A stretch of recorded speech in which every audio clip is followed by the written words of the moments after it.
साथियों, मैं आज देश के किसानों को बड़ी नम्रता पूर्वक अपनी बात बताना चाहता हूं, संदेश देना चाहता हूं। आप किसी भी तरह के भ्रम में मत पड़िए।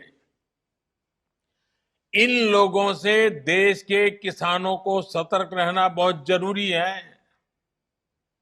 ऐसे लोगों से सावधान रहें जिन्होंने दशकों तक देश पर राज किया और जो आज किसानों से झूठ बोल रहे हैं।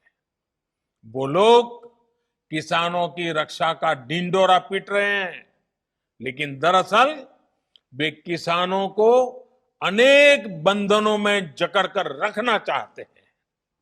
वो लोग बिचौलियों का साथ दे रहे हैं। वो लोग किसानों की कमाई को बीच में लूटने वालों का साथ दे रहे हैं। किसानों को अपनी उपज देश में कहीं पर भी किसी को भी बेचने की आजादी देना बहुत ऐतिहासिक कदम है। 21वीं सदी में भारत का किसान बंधनों में नहीं, भारत का किसान खुल करके खेती करेगा। जहां मन आएगा अपनी उपज बेचेगा, जहां ज्यादा पैसा मिलेगा वहां बेचेगा।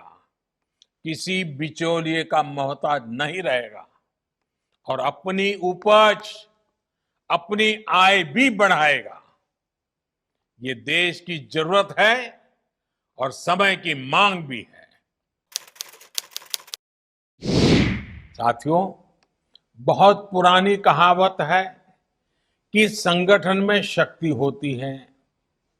कृषि सुधार से जुड़ा दूसरा कानून इसी से प्रेरित है।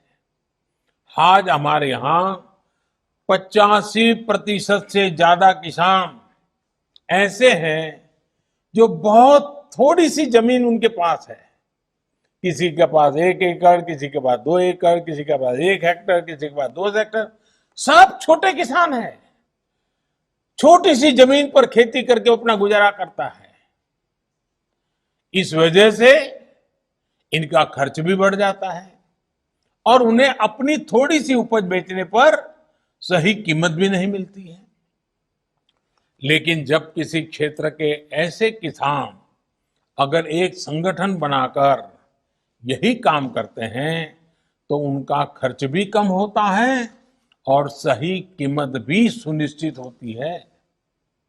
बाहर से आए खरीदार इन संगठनों से बाकायदा समझौता करके सीधे उनकी उपज खरीद सकते हैं। ऐसे में किसानों के हितों की रक्षा के लिए ही दूसरा कानून बनाया गया है।